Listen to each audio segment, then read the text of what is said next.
रीवा के जगन्नाथ मंदिर में होली उत्सव बड़े ही धूमधाम से मनाया जाता है।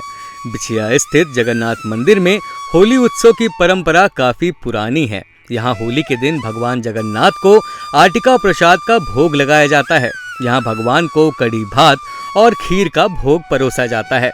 भोग लगने के बाद विशाल भंडारे का आयोजन होता है, जहां हजारों लोग एक साथ महाप्रसाद ग्रहण करते हैं। जगन्नाथ मंदिर में होली पर्व पर आयोजित होने वाले भंडारा प्रसाद वितरण की तैयारी काफी पहले से शुरू हो जाती है, जिसके लिए बैठकें आयोजित कर सभी सहयोगी व समिति के पदाधिकारियों और सदस्यों को कार्यक्रम की जिम्मेदारियां सौंपी जाती हैं। हर बार की तरह इस होली पर भी भंडारे में कढ़ी चावल खीर का भगवान जगन्नाथ को भोग लगाकर आम जनता को समर्पित किया जाएगा। बता दें कि ये कार्यक्रम वर्षों से आयोजित किया जा रहा है। जगन्नाथ मंदिर में विशाल भंडारे की परंपरा करीब 57 वर्ष पुरानी है। यह मंदिर काफी पुराना और मान्यताओं वाला है। यहाँ पूजा अर्चना की परंपरा रीवा राजघराने के द्वारा शुरू की गई थी। जगन्नाथ मंदिर के पुजारी ने बताया कि मंदिर का निर्माण कार्य महाराजा रघुराज सिंह ने किया था, जिसे महाराजा वेंकटरमन सिंह ने पूरा करवाया। मान्यता के मुताबिक मंदिर 223 वर्ष पुराना है, जिसे बनाने में उस वक्त करीब 3 लाख रुपए की लागत आई थी। भगवान जगन्नाथ, जिन्हें लोग जगन्नाथ पुरी के नाम से भी जानते हैं, ओडिशा के पुरी में स्थित भगवान जगन्नाथ का मंदिर लोगों की आस्था का केंद्र है। पर आपको ये जानकर हैरानी होगी कि भगवान जगन्नाथ सिर्फ पुरी में नहीं विराजते, बल्कि रीवा में भी विराजमान हैं और उनकी पूजा अर्चना पुरी के तर्ज पर ही होती है। ऐसी मान्यता है कि भगवान खुद पुरी से रीवा आए थे, जहां उनका मंदिर बनाकर उन्हें स्थापित किया गया था। बिछिया मोहल्ले में स्थित भगवान जगन्नाथ मंदिर काफी प्राचीन है और इस मंदिर को लेकर कई दावे और मान्यताएं भी हैं। ऐसा कहा जाता है कि एक आकाशवाणी हुई थी, जिसमें जगन्नाथ स्वामी ने प्रकट होकर कहा था कि मुझे रीवा ले चलो। भगवान जगन्नाथ मंदिर में स्थापित प्रतिमा 1953 में जगन्नाथपुरी से सोने के रथ में रीवा आई थी। इस रथ में भगवान जगन्नाथ स्वामी, बलभद्र और सुभद्रा की प्रतिमाओं को आने में 2 माह का समय लगा था। मंदिर के पुजारी ने जानकारी देते हुए बताया कि महाराजा रघुराज सिंह को कुष्ठ रोग हो गया था, जिसके बाद उन्होंने जगन्नाथपुरी जाकर एक पैर पर खड़े होकर स्वामी जगन्नाथ की तपस्या की थी। तपस्या से खुश होकर स्वामी जगन्नाथ मंदिर का पट अपने आप खुल गया। भगवान जगन्नाथ स्वामी राजा रघुराज सिंह के सामने प्रकट हो गए और एक आकाशवाणी हुई, जिसमें भगवान ने महाराजा से कहा, हमें रीवा ले चलो। ये भगवान जगन्नाथ जी का मंदिर बिछिया में स्थित है, वार्ड 42। बहुत पुराना मंदिर है। इस मंदिर के विषय में थोड़ा इतिहास हमें मालूम है, जो कि पूर्वजों द्वारा बताया गया था। जब महाराजा रघुराज सिंह पुरी गए थे, पुरी से उन्होंने पुरी में गए तो वहाँ पर लोग प्रसाद उनको देने के लिए प्रसाद देने आया कोई ऐसा नीच वर्ग का।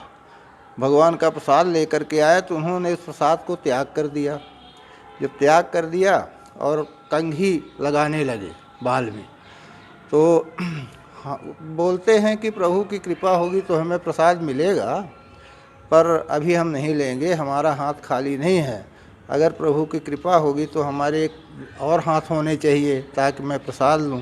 तो पहले के राजा महाराजा बताते हैं कि देवांशिक हुआ करते थे, तो उनके 2 भुजाएं और हो गई। तो उन्होंने फिर प्रसाद को लिया। प्रसाद लेकर के जा कर के प्रसाद खा करके बैठ गए। थोड़ी देर बाद पुनः कोई उनको प्रसाद लेकर के आया, तो उस प्रसाद को उन्होंने बिल्कुल त्याग कर दिया। जब त्याग कर दिया तो भगवान नाराज़ हो गए, तो उनके कुष्ठ रोग हो गया। जब कुष्ठ रोग हो गया तो लोग कहने लगे कि महाराजा के शरीर में क्या हो गया। तो राजा सोचे कि ये ठीक नहीं है, इन्हीं की कृपा है, ऐसा कुछ हुआ है। तो उन्होंने जा कर के मंदिर के सामने एक पैर में खड़ा होकर के और 24 घंटा भगवान के यहाँ एक जगदीश शतक नाम की पुस्तक की पूरी रचना कर डाली। तो एक प्रकार से कवि भी थे। तो उस पुस्तक की जब उन्होंने रचना शुरू किया तो उनको 24 घंटे लग गए। 24 घंटे बाद भगवान का पट रात्रि को करीब 11-12 बजे भगवान का पट अपने आप खुल गया और नारायण साक्षात प्रकट हो गए वही मूर्तियों में। जब नारायण प्रकट हो गए तो उन्होंने पैर में पड़े भगवान से और इतने में उनकी आभा चली गई। तो आकाशवाणी होने लगी मंदिर से कि आप अपने रीवा राज्य में हमारा मंदिर बनवाएं और हमको यहाँ से ले चलिए। तो राजा वहाँ से फिर अपने मंत्रीजनों से सबसे इकट्ठा हो करके उनको सोने के रथ में बिठा करके और भगवान जगन्नाथ जी की वही प्रतिमा जो प्रागट्य हुई थी वही प्रतिमा को ला करके यहाँ तक लाया गया। अब यहाँ से रथ ही आगे नहीं जा रहा था, पहले जनाना बाग में मंदिर बनाना था। तो राजा सोचे थे कि हम जनाना बाग में बनवाएंगे। तो जब यहाँ रथ रुक गया तो बहुत पूजा अर्चना किए, बहुत बड़े विद्वान पंडितों को बुलाया गया। इसके बाद भी रथ आगे नहीं बढ़ा। तो जब नहीं बढ़ा तो सबकी राय हुई कि भगवान नहीं चाहते कि यहीं हमारा मंदिर बन जाए। तो फिर बाद में महाराजा रघुराज सिंह ने यहाँ इनको विराजमान कर दिया और कुछ दिन बाद महाराजा नहीं रहे। फिर उनके पुत्र वेंकट रमन महाराज साहब जी, ये आपके जो बटालियन है इससे 1-1 रुपये का चंदा ले करके और बटालियन के द्वारा इस भव्य मंदिर का निर्माण किया गया था। उस समय मंदिर की लागत 1.5 लाख रुपए थी। आज यह मंदिर की कीमत लगाई ही नहीं जा सकती है, क्योंकि ये महाप्रभु का बहुत बड़ा मंदिर और सुंदर है। यहाँ होली में अच्छी तरह से बहुत सालों हो गया ये भंडारा हो रहा है, सब कोई मिल करके और करते हैं। फिर भंडारे के समय जो है तो ये सब महाजन सेठ जो है इकट्ठा होकर के भगवान का भोग बनाते हैं और ला कर के यहाँ प्रसाद चढ़ाते हैं। जब प्रसाद का भोग बन जाता है तो दोपहर 12 बजे से लेकर के रात्रि 9-10 बजे तक अनवरत प्रसाद जारी रहता है। भक्तों को प्रसाद मिलता है और भगवान के दर्शन और आशीर्वाद प्राप्त होता है। ये मूर्ति की स्थापना महाराजाओं के समय में हुई है। और महाराजा उस समय इनकी प्राण प्रतिष्ठा महाराजा वेंकट रमन ने करवाया था। वो विराजमान मूर्ति लाए थे रघुराज सिंह और प्राण प्रतिष्ठा वेंकट रमन महाराज साहब ने करवाया था। इनकी ऐसी प्राण प्रतिष्ठा की गई है ताकि भगवान को इधर से उधर नहीं ले जाया सकता है। इनकी अचल प्राण प्रतिष्ठा हुई है। इन मूर्तियों को इधर उधर नहीं खिसकाया जा सकता है।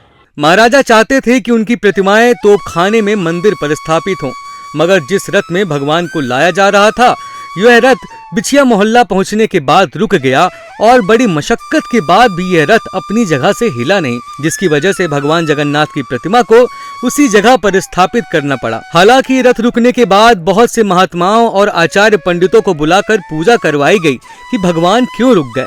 इसके बाद भी भगवान का रथ नहीं हिला। तब भगवान की इच्छा मानकर उसी स्थान पर मंदिर बनवा दिया गया। हमें उम्मीद है ये जानकारी आपको पसंद आई होगी। अगर वीडियो पसंद आया हो तो लाइक करें और ऐसे ही वीडियोस के लिए शब्द साची के साथ बने रहें। धन्यवाद।